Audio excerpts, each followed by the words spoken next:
Buenas para todos, les habla Edinson Torrado y estoy con ustedes para compartir una experiencia acerca de la importancia de las matemáticas financieras en el sector jurídico colombiano. Nuestro enfoque y nuestra primera charla corresponde básicamente a entender un concepto que rige todos los movimientos financieros.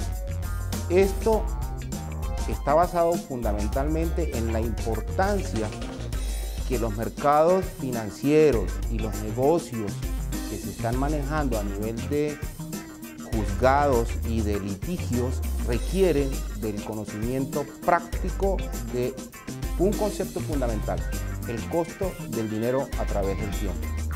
¿En qué consiste esto?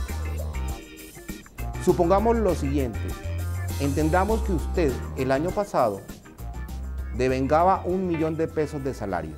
Con ese 1 millón de pesos, normalmente usted podría comprar los bienes básicos de su canasta familiar. Si no se le hubiese ajustado ese salario al nuevo año, usted lo más probable es que no alcanzara a comprar los mismos bienes. Ese efecto de pérdida del dinero para la compra de bienes se llama inflación. Se representa básicamente con una tasa de interés. De igual forma, en los mundos globalizados es importante la incidencia que tiene el efecto del cambio de una moneda con respecto a otra. Aunque en estos momentos en Colombia mantenemos unos niveles de cambio con respecto a la paridad del dólar muy similares a los del año pasado, ese efecto puede incidir fuertemente en los costos del financiamiento de una empresa o puede incidir en los ingresos de un inversionista. Por lo tanto, se debe considerar. Ese efecto se llama devaluación. Uno de los aspectos más relevantes para cualquier tipo de negocio cuando se sienten mancillados o gravados en haber dejado de percibir ingresos en el pasado y que se requieran actualizar son los que corresponden a las oportunidades de negocio. En el derecho, en Colombia, esa posibilidad de pérdida o la pérdida de ese dinero se llama lucro cesante y por lo tanto se requiere de actualizaciones que requieren los instrumentos de las matemáticas financieras. En ese entorno, es obvio que debemos tener en Colombia una formación para poder aceptar y entender los requerimientos y las pretensiones de nuestros procesos judiciales. Continuando con el tema, podemos formalizar todo el concepto con una ecuación muy sencilla desde el punto de vista de las matemáticas. Y es simple y llanamente decir que el dinero va a estar en función del tiempo.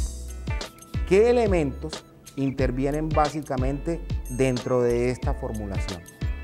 Una, el hecho de que no se pueden sumar diferentes cifras en momentos de tiempo, dado el hecho que eso supondría una homogeneidad de las partidas del dinero en el momento en que se reciben o que se tengan que pagar.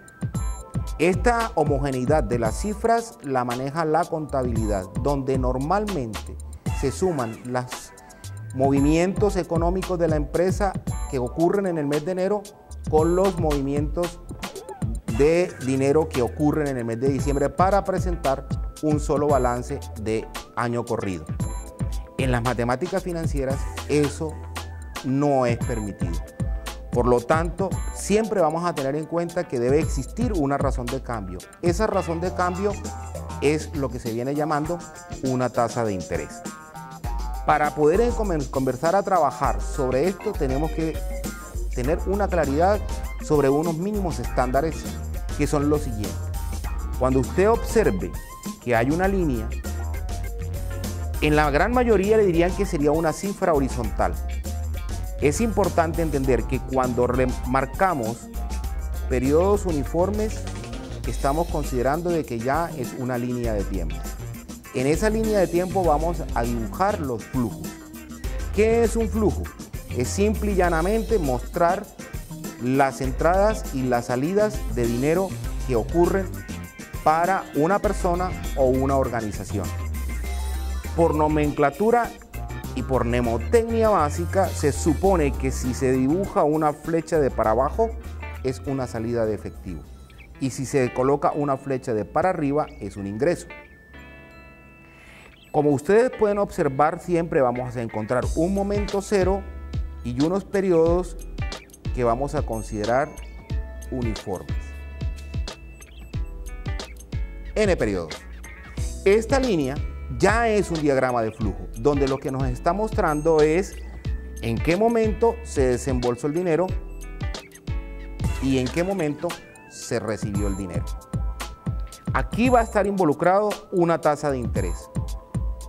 Los conceptos básicos como nomenclatura para entendernos es que lo que ocurre en el momento cero se va a llamar valor presente y lo que ocurre en el momento futuro, en el momento n, va a ser valor futuro.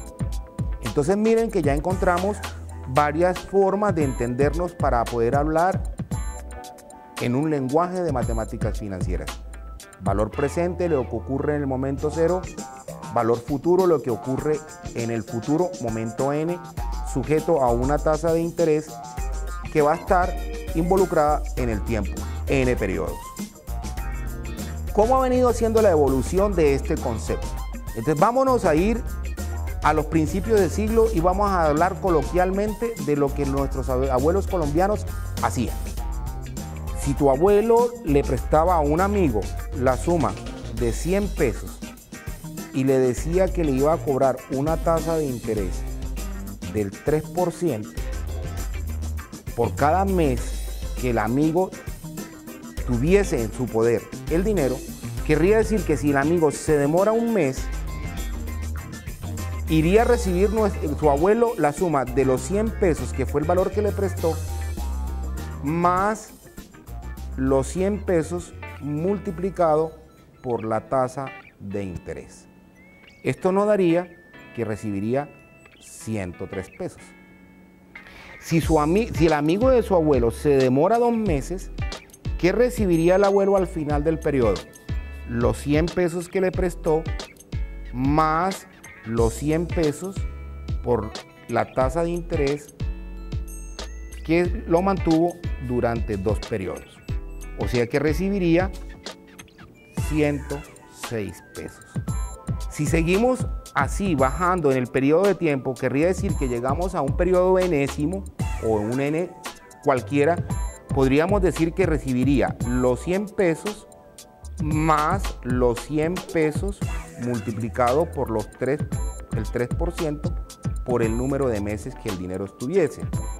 Con un poquitico de álgebra podemos decir que esto sería los 100 pesos multiplicando a 1 más la tasa de interés multiplicado por el número de periodos. Veámoslo gráficamente. ¿Qué significa esto? Su abuelo le prestó 100 pesos a su amigo, lo tuvo n periodos, querría decir que recibiría un valor futuro en n periodos a una tasa que para nuestro ejemplo es del 3%.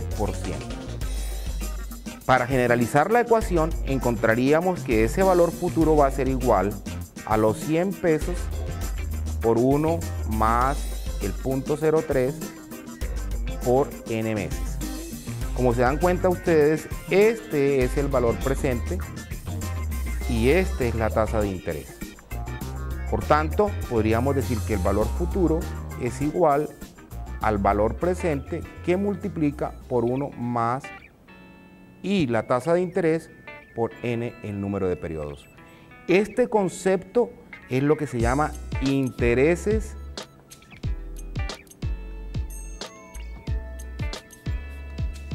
simples, por el efecto de que no considera la oportunidad de reinversión de los intereses no recibidos. Obviamente, en la entrada en vigencia y en operación de los mercados bancarios y financieros, se sobreentiende que el dinero no recibido por los montos de intereses debe generar también igualmente una tasa de interés o un rendimiento. Cuando hablamos de esto, estaríamos diciendo diferentes cosas. que tendríamos, para el mismo ejemplo de su abuelo, 100 pesos de inversión, ¿cuánto recibiría en el valor futuro si tuviésemos una tasa de interés del 3%?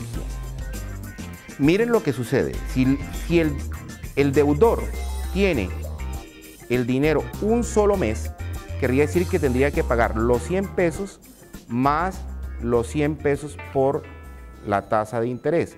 Si ustedes se dan cuenta, en este momento no existe ninguna diferencia con el interés simple. Pero ¿qué sucede en el momento 2? Ya el valor futuro cambiaría porque ya no tendría los 100 pesos base, sino que tendríamos que liquidar los 103 más los intereses sobre los 103. De tal manera de que se deben ir reflejando los intereses cada mes. Extendiendo la ecuación un poco hasta el momento enésimo, tendríamos que decir entonces que el valor futuro va a ser igual a el valor presente multiplicado por 1 más la tasa de interés, pero ya elevado a la n. Este concepto es el que rige los movimientos financieros en la actualidad y es lo que se llama intereses compuestos. No es que se esté cometiendo ningún delito a nivel de capitalizar los intereses, sino es el efecto de reconocer que los intereses no recibidos deben también tener un cargo oneroso. Como una ayuda con respecto a los temas que acabamos de abordar, es interesante visualizarlo de una forma gráfica. Vamos a hacer una gráfica a mano alzada de los comportamientos de los valores futuros si se liquidaran a tasas de interés simples y si se liquidaran a tasas de interés compuestos. Marquemos un eje donde en el eje de las X voy a marcar la línea de tiempo y obviamente en el Y voy a marcar dinero. En el momento 0, el valor que tú tienes siempre va a ser el valor presente. Si se liquida de manera lineal o simple, el comportamiento de los intereses y del valor futuro sería esta línea recta. Ahora, si ya vamos a tratar de trabajar una capitalización, tendríamos entonces este comportamiento. Agreguémosle los nombres. Esta línea es el valor futuro mediante los intereses simples. Y esta línea sería el valor futuro mediante los intereses compuestos. En estos momentos, nuestras realidades económicas en el país, este bello país Colombia, se rigen por el movimiento de los intereses compuestos.